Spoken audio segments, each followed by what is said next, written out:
Kalau syariah memang tidak bisa dipastikan, jadi berubah-ubah. Iya, karena sesuai dengan nilai keuntungannya. Nilai keuntungan. Nah, ini kan berarti ini kan sudah ditetapkan. Sudah ditetapkan. Kalau ditetapkan berarti kan konvensional. Konvensional, ya sudah ditetapkan itu.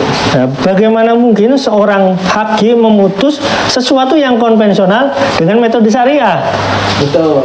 Itu kan nonsen gitu. Itu kan mustahil dan itu pasti bisa dikatakan itu orang menyalahi apa ya yang dipelajari sendiri gitu ya. Jadi menurut hemat saya sesuai dengan kemarin memori kasasi saya bahwa ini sebenarnya adalah hal yang dibuat-buat.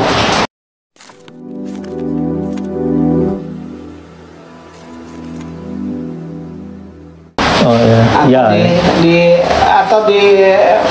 Atau dipelencengkan lah begitu ya. Jadi artinya mereka sendiri, apalagi yang mutus di pengadilan tinggi itu kan sepengetahuan saya adalah berpendidikan S3 ya. Ya, jelas lah. Pasti Artinya tahu. tidak mungkin mereka tidak tahu begitu. Pasti tahu. Pasti tahu, tetapi bukan hanya pasti tahu, dianggap tahu oleh hukum. Ya, dianggap tahu oleh hukum. Dan ini pasti diterapkan tidak sesuai dengan ketentuan. Ya, udah jelas itu. Makanya saya ajukan kasasi itu. Tetapi ketika kasasi ini sama putusannya, tentu saya akan uji lagi ini sampai ke PK kan begitu. Jadi kita harus mengerti hukum ya. Jadi setiap hakim yang menjadi hakim itu dianggap tahu semua hukum. Dianggap tahu akan undang-undang. Ya, dianggap tahu hukum. Jadi ketika dia memutuskan sesuatu itu harus sesuai dengan. Ya. Kalau mereka tidak tahu pun mereka harus menggali hukum yang hidup di dalam masyarakat. Iya, termasuk nanti ada hukum adat pun bisa dipersengketakan gitu. Karena kita juga belajar hukum adat itu ada mata kuliahnya juga kan Pak Jene tahu lah.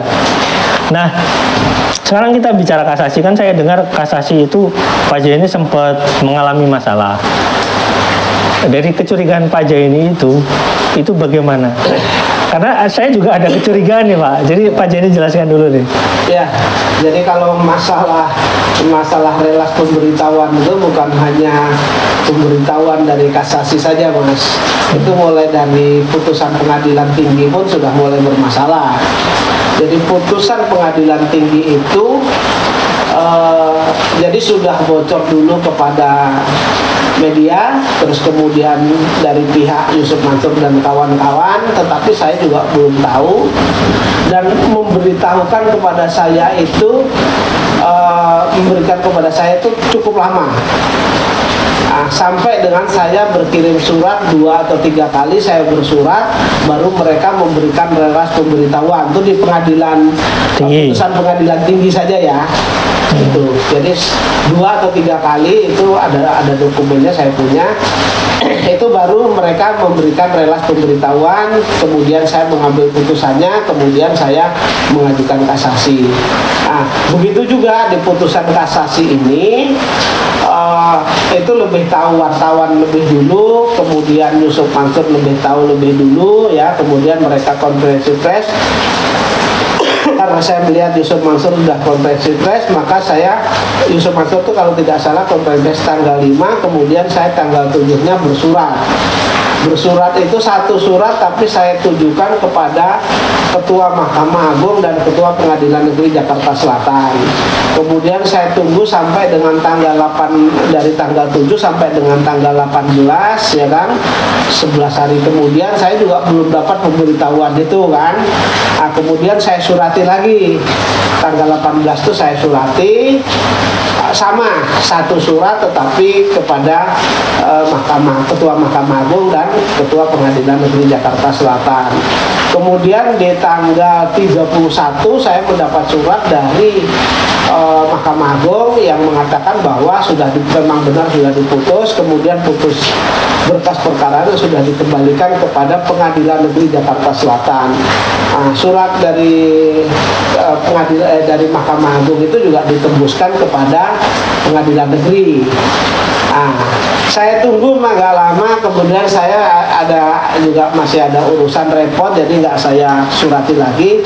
Rencananya memang setelah rencana tanggal 20-an itu saya akan mengajukan permasalahan ini kepada Badan Pengawasan Mahkamah Agung dan KY. Ternyata di tanggal 19 itu saya mendapat email surat dari Pengadilan Negeri Jakarta Selatan, yang inti dari surat itu mengatakan bahwa sebenarnya relas pemberitahuan itu sudah dijalankan di tanggal 2 Oktober katanya. Nah, itu melalui surat tercatat. Surat tercatat itu kembali lagi katanya kepada pengadilan negeri dengan alasan katanya saya tidak dikenal, sehingga Pengadilan Negeri Jakarta Selatan per tanggal 16 Oktober itu mereka mengumumkan itu melalui Wali Kota Jakarta Selatan, jadi diumumkan di sana. Tapi saya juga bukan aneh sekali kalau surat itu, relas itu yang tanggal 2 itu mengatakan saya tidak dikenal. Kenapa saya katakan seperti itu? Di alamat itu security itu 24 jam, Mas.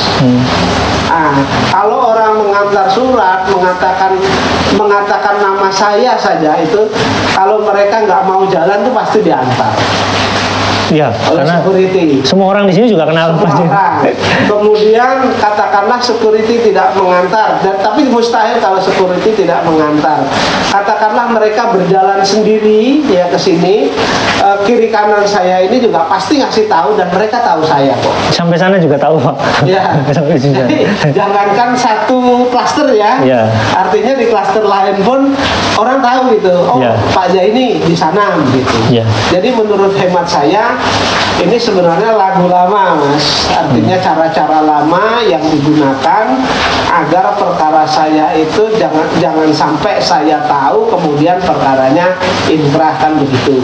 Untungnya yang namanya PK itu kan dapat diajukan kalau kesalahan dalam penerapan hukum itu kan 6 bulan setelah saya mendapat relas pemberitahuan itu. Untungnya kan waktunya masih lama. Nah, kemudian kemarin udah saya ambil, Mas. Putusannya sudah saya ambil. Ini surat dari dari Mahkamah Agung yang menyatakan bahwa berkas perkara sudah dikirim oleh Kejaksaan Agung dikembalikan kepada Jakarta Selatan. Ini lampirannya. Kemudian surat yang terakhir saya terima dari pengadilan, ini suratnya dari pengadilan, kemudian ini ada kata pengantarnya ya, yang saya terima di email itu alasannya seperti itu. Tapi mustahil ya, saya mustahil kalau saya tidak dikenal orang di sini, mustahil. Ya, karena setiap mau masuk ke sini, kalau platnya beda pasti ditanya sama satpam. Saya juga tadi waktu masuk ke sini ditanya dulu, kemana, ke Pak Jaini? Oh, Pak Haji, silakan ke sana. Dikasih tahu. Dan semua orang di sini setiap saya ke sini, satpam itu pasti nanya, dan setiap satpam yang saya temui tahu rumah Pak Jaini. Dan bukan cuma di sini, ya banyak yang kenal gitu ya. Jadi logika pembandingnya begini, surat dari Mahkamah Agung itu nyampe, ya kan? Kenapa surat dari Pengadilan Negeri Jakarta Selatan tidak mengenal saya? Kan lucu kan? Iya. Itu. Makanya ya sebagai pembelajaran hukum, diproses atau tidak diproses, permasalahan saya yang saya alami ini tetap akan saya adukan ke Badan Pengawasan Mahkamah Agung dan KY. Sehingga harapan saya ada perhatian atau atensi ke sana. Ya harus, Pak. Kenapa? Karena kan kita tahu setelah kasus Pak Jaini ini kan baru-baru ini kan banyak ada mafia hukum atau Markus yang ditangkap dari kalangan atas di posisi hukum, walaupun udah pensiun, tapi saya yakin tidak mungkin orang yang menjadi Markus itu tidak berhubungan dengan orang yang di dalam itu mustahil itu. Makanya yang ditangkap banyak kan. Sekarang pertanyaan mereka, apakah masih berani nih dengan posisi yang seperti itu? Apalagi Pak Prabowo sebagai presiden menyatakan akan memberantas habis itu banyak mafia-mafia hukum karena mereka mau dinaikkan, minta naik gaji, tapi kelakuan kayak gitu Pak. Kan mereka sempat demo sebelumnya Pak. Hakim-hakim ini demo kan, minta kenaikan gaji. Sementara yang di atas malah pada jadi mafia. Nah pertanyaannya, kira-kira mereka masih berani nggak sih kalau main-main hukum kayak gini? Ini kan dimainkan Pak. Walaupun saya tidak menuduh masalah uang, tapi ini permainan. Jelas, menurut hemat saya, dugaan saya kuat ada permainannya. Ya. Nah, makanya itu tetap akan saya berikan pelajaran, akan saya ajukan juga nanti.